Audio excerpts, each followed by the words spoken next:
a growing unease, the creeping suspicion that something is amiss. It started subtly. A shift in his routine, longer hours at work.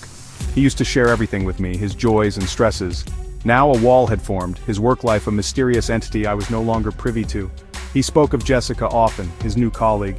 At first it was just a name, a blip on the radar of our life. But then, the blip became a beacon, flashing brightly, impossible to ignore. My husband, once fully present, now seemed distant, his mind elsewhere. The easy banter we shared was replaced with strained silences. His laughter, once a familiar melody in our home, now seemed to echo from a distant land, a land where I was no longer welcome. A knot of unease began to tighten in my stomach, a cold dread seeping into the marrow of my bones. Something was wrong. I could feel it.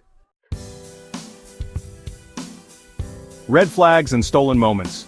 Overt signs of the coworker's intrusive presence. His phone became his lifeline. He clutched it constantly, his face illuminated by its glow, a secretive smile playing on his lips. When I entered the room, he would quickly shove it in his pocket, his eyes darting away, a flicker of guilt in their depths. The smell of her perfume, a cloying floral scent I had never smelled before, clung to his clothes, a constant reminder of her presence in his life. He began working late, his excuses flimsy and unconvincing. He missed dinners, birthdays, even our anniversary. His work, once a source of pride and fulfillment, now seemed like a jealous mistress, demanding all his time and attention. I was a ghost in my own home, my presence unnoticed, my voice unheard. He was slipping away from me, drawn into her orbit like a moth to a flame, and I, powerless to stop it, could only watch in horrified silence. His reality, her nightmare. The husband's obliviousness to the wife's turmoil. He remained oblivious to my pain, my unspoken accusations hanging heavy in the air between us. Or perhaps he chose not to see it, preferring the comfort of denial to the harsh reality of my suffering. He would shower me with empty words of reassurance, telling me I was being silly, that Jessica was just a colleague, that I had nothing to worry about. But his words rang hollow, devoid of any real conviction. His eyes, once filled with love and adoration, now held a distant look as if he were staring at something I couldn't see. He was lost in his own world, a world where I no longer held a place of importance. His obliviousness was a slap in the face, a constant reminder of the growing chasm between us. He was blind to the pain he was inflicting, deaf to my cries for help, and I, drowning in a sea of doubt and insecurity, felt utterly alone. Confrontation and denial. The husband's initial dismissal of the wife's concerns. I couldn't stay silent any longer. The dam of my repressed emotions burst, unleashing a torrent of accusations and tears.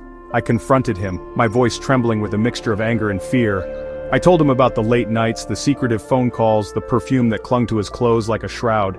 I poured out my heart, baring my soul, hoping to elicit a flicker of recognition, a spark of remorse. But my words were met with a wall of denial. He scoffed, dismissing my concerns as the product of an overactive imagination. He accused me of being jealous, insecure, crazy. He turned the tables, making me feel like the villain in my own story. His words, sharp as shards of glass, pierced my heart, leaving me feeling small, insignificant, and utterly alone. His denial cut deep, severing the last threads of trust that held us together. It was a betrayal more profound than any physical affair, for it denied the very essence of our bond, the unspoken language of love and understanding that had once been the foundation of our relationship. Drowning in doubt, the wife grapples with self-blame and insecurity. Doubt gnawed at my sanity. Was I overreacting? Was I being paranoid, imagining things that weren't there? His words, laced with gaslighting and manipulation, chipped away at my self-esteem, planting seeds of doubt that blossomed into a poisonous garden of insecurity. I began to question everything about myself. Was I not pretty enough, smart enough, interesting enough to keep his attention? The reflection in the mirror seemed to mock me, a stranger staring back with haunted eyes and a forced smile. I was a shadow of my former self, my confidence shattered, my spirit crushed under the weight of his betrayal. The pain was unbearable, a constant ache in my chest that intensified with every passing day.